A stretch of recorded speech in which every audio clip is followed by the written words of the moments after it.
Today, I'm going to go over the closing checklist, just a quick overview of it, and then we'll discuss some tips and tricks that the home office does with the checklist.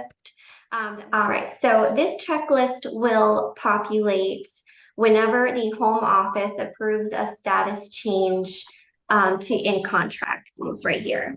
Once this populates, the first thing that you want to do is do this first part up here. The rest of the checklist is not going to work if you don't put your information in up here.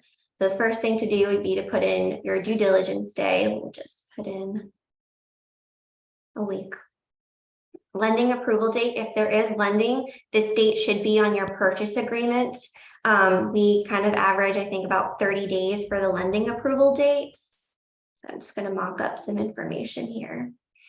Attorney, this is just for your record, just to keep you on track in case you use multiple attorneys. And then this field right here, these toggle switches, is essentially telling your checklist what information you want it to contain. If there's lending, you'll want to say yes. If it's a franchise, you want to say yes. E2 visa. If it's a witch, they have a very specific process, and we used to work really, really closely with them. So we actually integrated their process into the checklist. So if you do have a witch closing, this definitely comes in handy. And if they have not yet formed their corporation and they're going to be doing so, you'll want to click yes here. So I'm just going to click on yes for everything so that everything populates for you guys. But once you have that marked, you want to go down and click on submit.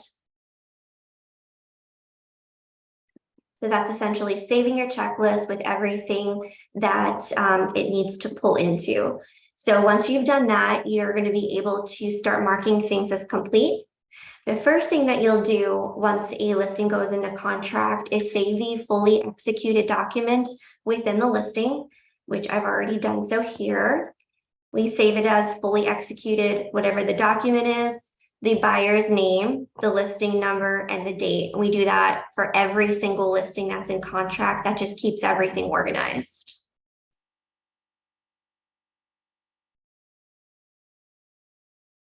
So the first thing is asking you to make sure that you've updated or uploaded that listing document.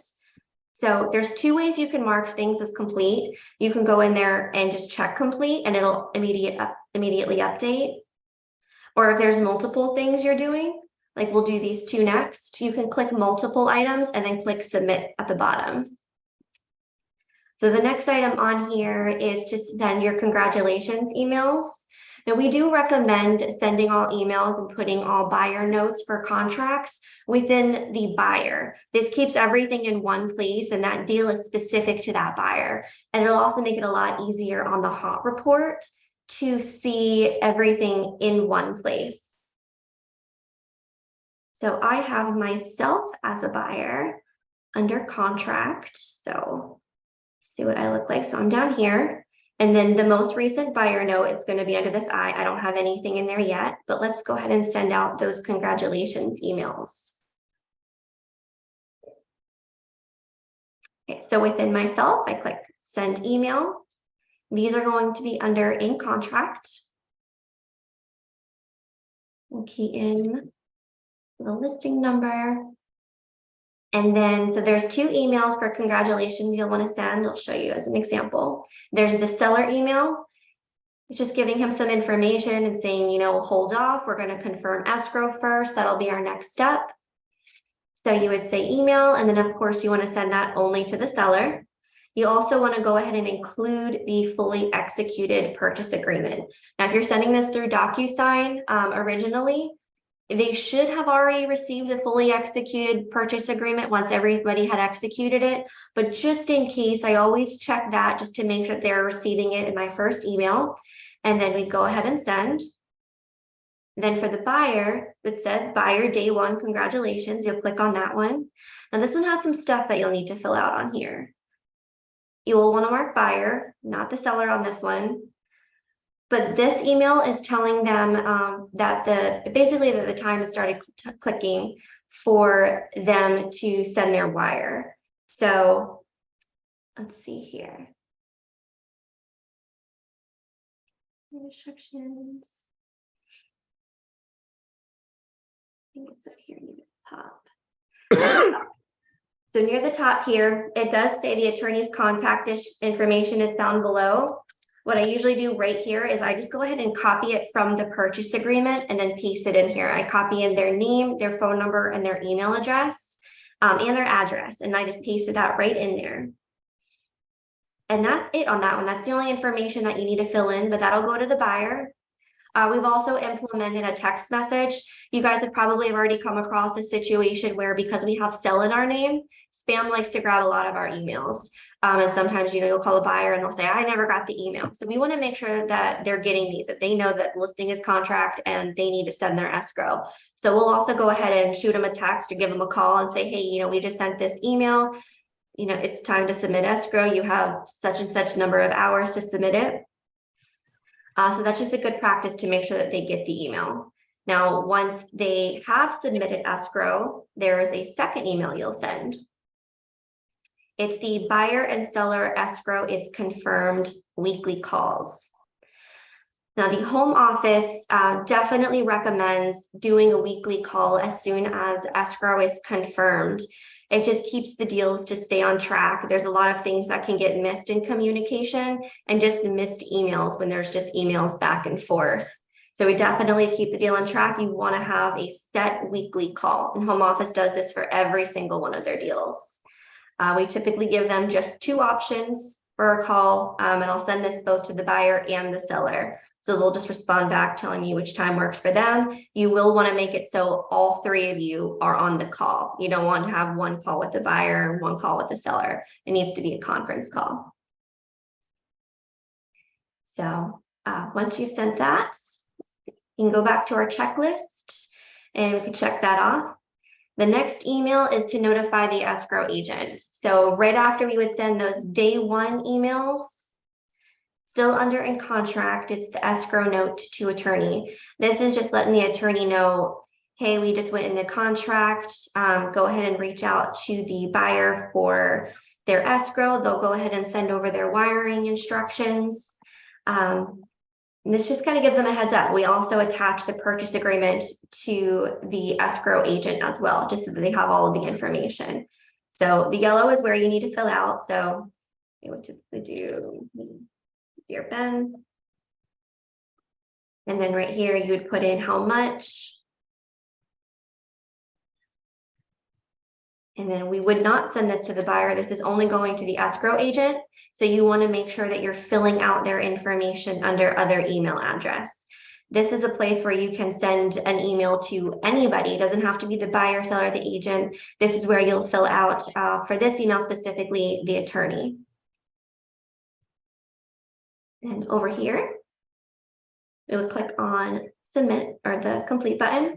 Down here, we click on submit, and they are gone. All right, so then the next thing, setting up weekly calls. And from here, the list kind of just goes through all of our standard checklist items. It goes through lending items down here. It goes through franchise. If it's a franchise, it goes through all of those different items, such as introducing them to the franchise, getting them through discovery day and franchise approval. It's got your E2 visa information. This is all that which information from the corporation as well. All right. Does anybody have any questions before I move on to kind of the tips of the checklist? No? All right, you guys are easy. Okay. You're a good teacher. Thank you. Right. Hello. I have one question. On those select boxes there, lending and franchising, etc. So I've done it a couple of times where I put it in, I put the information at the top. When I go out and come back in, it's gone away. Did you click on submit at the bottom? Yeah. Okay, that's the only thing. I know sometimes we're running into the issue where there were a lot of people who were filling out the top and then they were going ahead and checking all of the items and then clicking submit. And that was causing the issue because it was just resetting it back to the beginning. But if that issue comes up again for you, Don, just let me know, because there's got to be some glitch somewhere. Okay. I've had that happen before too, and I think it keeps coming back to when I ask y'all for help on it. It's clear your cache, clear your cache. Yeah. And then once I do that, it kind of resets everything. I just hate doing it because then it loses some of your other logins for other sites, and Yeah, but I it does know. happen. You're not the only one that experiences that, Don. And you know what? Sometimes it happens too. It's came to my attention before, but then when I go to do it, it works just fine. And I think it's because I have to clear my cache so often, just for testing stuff for our overseas team, that I'm almost having to clear my cache almost daily, unfortunately. They have that same issue where it kicks me out of everything and removes my passwords. But that really is a fix all. If you're ever experiencing any sort of an issue, we always say to clear your cache, because anytime our overseas team does an update, it's typically overnight, even if it's a small thing. And it really does affect the boss so big, even their tiny little fixes. But so what we typically do with the checklist right after our first call is go ahead and send out the checklist to the buyer and the seller with their specific items. This just gives them a list to kind of go off of, and it gives them a date range, things that they need to do on specific dates in order to keep the original closing dates. So they have no excuse for not knowing what to do, not knowing when to do it. It was sent to them during their first call. So what we do for that is go to checklist details. And then over here, you can click on complete or pending. You would want to click pending in this situation. The category will pull it for buyer tasks. So there's buyer and seller, which you would end up wanting to pull both of these. And then search. And this is going to pull up all of the buyer's pending tasks and the date due here. There's two ways to download it. There's PDF, and then there's also the Excel version. And there's benefits to both. The PDF is really nice looking. It's definitely the one that you would probably want to send out for call notes. There's also the Excel version that you can sort, and it's a little bit more interactive in case they wanted to go through and check things off or reorganize or recategorize them even. So I'll show you both of these. Here's the PDF. Just looks really clean. It is not always in, let's see if this is in, it's not always in date order though. As you can see here, it's more lumped into categories. As you can see at the top, there's the franchise, and then there's which, their corporation tasks, and then just regular deal checklist items. So that one, of course, you can't sort them, but it does look nice. And going back to that screen to download it in Excel.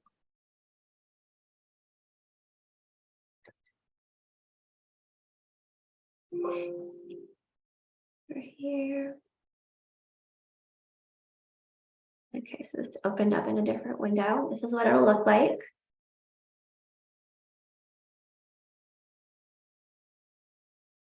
And this is just more editable, which of course you could download these and then edit however you wanted to. Let's see, but it's sortable. So it doesn't think that that's text in order to think that it's a date. But if we make it a date, you can sort it by oldest to newest. So then it would be, and then this is what you have to do in this order kind of a situation. But again, this is all the buyer tasks.